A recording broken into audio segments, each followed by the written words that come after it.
Bismillahirrahmanirrahim. Assalamualaikum warahmatullahi wabarakatuh. Kami dari kelompok 4 akan mempresentasikan hasil kelompok kami. Sebelumnya, perkenalkan nama saya Anissa Rahmah. Saya Alfiani Irma Aulia.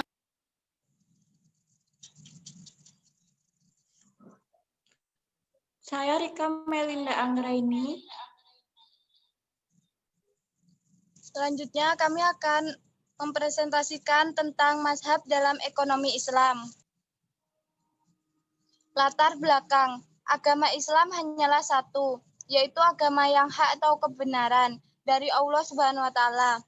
Oleh karenanya, tidaklah mengherankan jika terdapat berbagai macam inspirasi manusia tentang Islam, termasuk tentang masalah ekonomi dalam Islam. Tetapi hal ini tidaklah mengurangi arti eksistensi dan vitalitas Islam. Justru merupakan keragaman yang digunakan untuk memperkokoh Islam.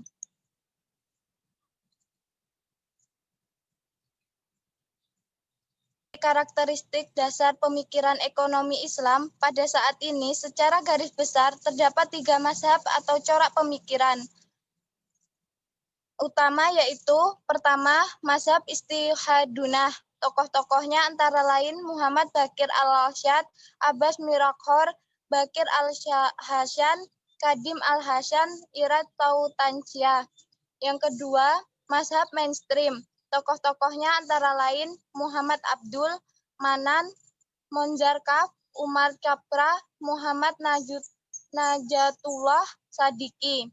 Yang ketiga, mazhab alternatif kritis. Tokoh-tokohnya Timur Quran, Joma, Muhammad Alif. Selanjutnya,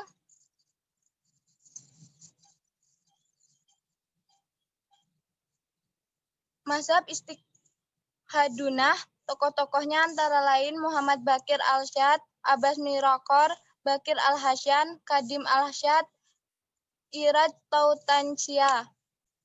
Biografi singkat Muhammad Baqir Al-Arsyad.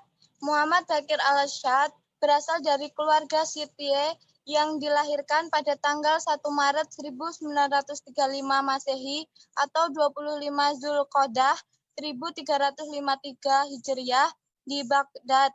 Buku Falsafatuna dan Istihadunah merupakan karya besar yang mengharumkan namanya di kalangan cendekiawan Muslim. Dari karyanya dalam aspek kehidupan ekonomi, yakni Istihadunah melahirkan mazhab tersendiri. Menurut mazhab ini, ilmu ekonomi tidak pernah bisa sejalan dengan Islam. Baginya, ekonomi Islam hanyalah mazhab, bukan ilmu. Menurut teori ekonomi, masalah ekonomi muncul karena adanya keinginan manusia yang tidak terbatas, sedangkan sumber daya yang tersedia terbatas. Mazhab Istihadunah menolak hal ini karena ada dalam Islam tidak pernah dikenal adanya sumber daya yang terbatas. Saat berpendapat bahwa permasalahan ekonomi muncul dikarenakan oleh 2 faktor. Yang pertama, karena perilaku manusia yang melakukan kezaliman. Yang dimaksud zalim di sini adalah proses kecurangan seperti penimbunan atau iktikar. Kedua, karena mengingkari nikmat Allah Subhanahu wa Ta'ala. Dimaksud ingkar adalah manusia cenderung menafikan nikmat Allah dengan melakukan eksploitasi sumber daya alam. Sehingga dapat disimpulkan bahwa permasalahan ekonomi bukan akibat dari keterbatasan alam dan merespon setiap dinamika kehidupan manusia. Lebih jauh, mazhab ini berpendapat bahwa masalah ekonomi muncul karena adanya distribusi yang tidak merata dan tidak adil sebagai akibat sistem ekonomi yang memperbolehkan eksploitasi pihak yang kuat terhadap pihak yang lemah. Yang kuat memiliki akses terhadap sumber daya sehingga menjadi sangat kaya, sementara yang lemah tidak memiliki akses terhadap sumber daya sehingga menjadi sangat miskin. Karena itu, masalah ekonomi muncul bukan karena sumber daya yang terbatas, tetapi karena keserakahan manusia yang tidak terbatas. Istilah ekonomi Islam adalah istilah yang tidak tepat dan menyesatkan sehingga istilah ekonomi Islam harus dihentikan. Sebagai gantinya ditawarkan suatu istilah baru yang berasal dari filosofi Islam, yaitu istihad. Istihad menurut mereka bukan sekedar terjemah dari ekonomi saja. Istihad berasal dari bahasa Arab, yaitu had yang secara harfiah berarti equilibrium atau keadaan sama seimbang atau pertengahan. Oleh karenanya, semua teori ekonomi konvensional ditolak dan dibuang dan digantikan oleh teori-teori baru yang disusun berdasarkan nas-nas Al-Quran dan Sunnah. 2. Madhab mainstream. Tokoh-tokoh Muhammad Abdul Manan, Monjerhab, Umar Capra, Muhammad Nejatullah Siddiqi. Biografi singkat Muhammad Abdul Manan. Muhammad Abdul Manan dilahirkan di Bangladesh pada tahun 1938. Ia memperoleh gelar masternya di bidang ekonomi dari Universitas Rajdhani pada tahun 1960. Setelah menyelesaikan kuliahnya, ia lalu bekerja untuk pemerintahan Pakistan dan ditempatkan di berbagai departemen, terutama yang berkaitan dengan sektor ekonomi. Manan termasuk salah satu pemikir ekonomi Islam kontemporer yang cukup menonjol. Hal ini dapat dilihat dari banyaknya karya tulis yang telah dihasilkan.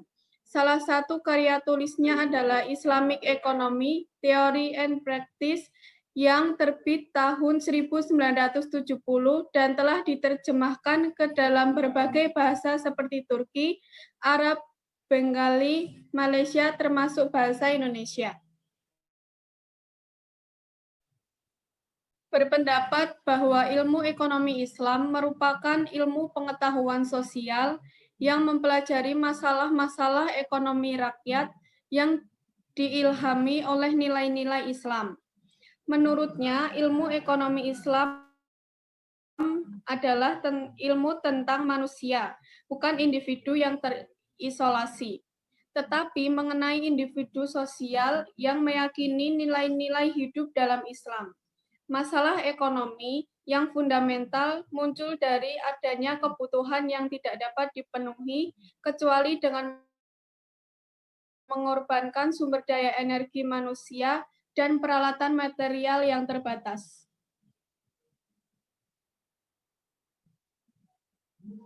Dalam hal ini, ekonomi Islam sesuai dengan pandangan ekonomi modern.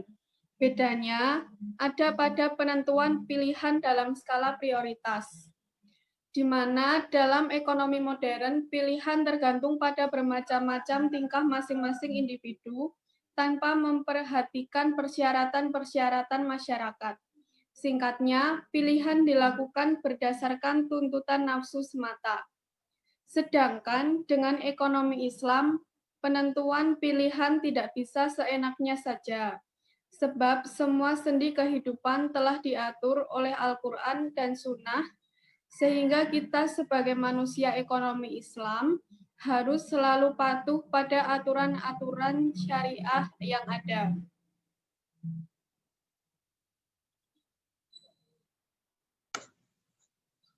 Mazhab alternatif kritis, yaitu tokoh-tokohnya Timur Quran, Jomo Muhammad Arif. Biografi singkat Timur Quran. Timur Quran lahir pada tahun 1954 di New York. Timur Quran menghabiskan masa kecilnya di Ankara. Ia belajar ekonomi di Princeton University.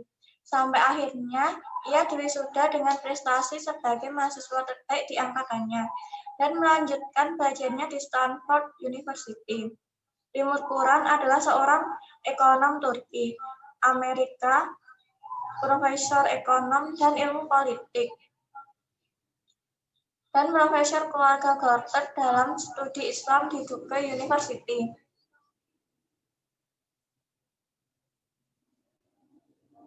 Mazhab ini mengkritik kedua mazhab sebelumnya.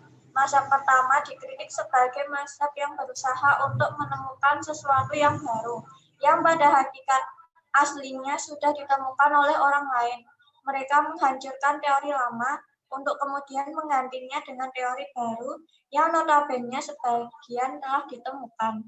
Sedangkan mazhab kedua dikritik sebagai jiplakan dari ekonomi konvensional dengan menghilangkan variabel riba dan memasukkan variabel yakat serta niat.